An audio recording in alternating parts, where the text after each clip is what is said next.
How will Pulsar shape the future of US helium reserves? What we're trying to do with Pulsar, particularly Topaz project in Minnesota, is get a new discovery that we've made there, high concentration helium, and then see if we can realize its potential for production. So at the moment with the US helium reserves, certainly production in the USA has been decreasing with helium, whilst foreign sources have been increasing.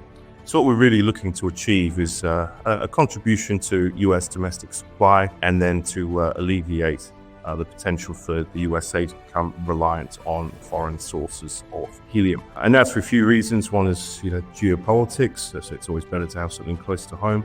But then also helium really doesn't like to be transported great distances either. It is quite a small atomic size and therefore likes to leak.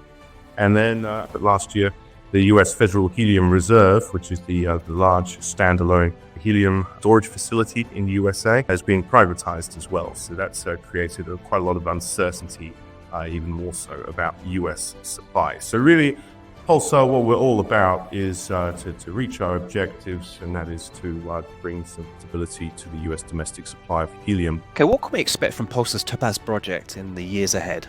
So in 2024, we got to a great start. So we went and we drilled, and we found that there's high concentration helium. Concentration is important because with all of these helium occurrences naturally in the ground, you never get a pure helium gas. You get the helium mixed with other gases.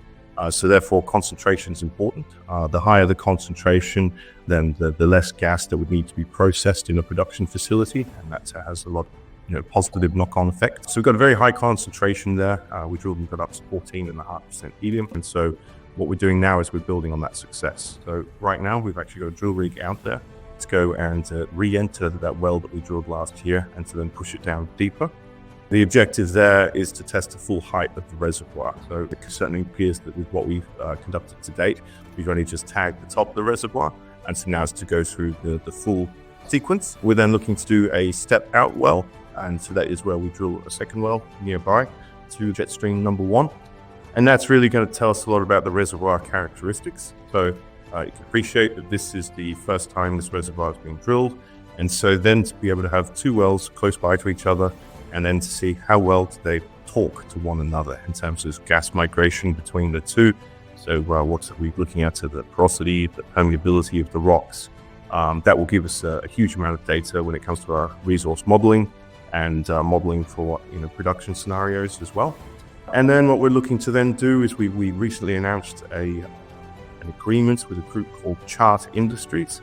Now they are more or less the world's foremost engineering and fabrication company for industrial gas plants, so including helium and indeed CO2, which is another commodity we were looking to monetize. And so the data that we obtain, we will then be feeding that across to Chart. And then they'll be looking at different scenarios for potential production.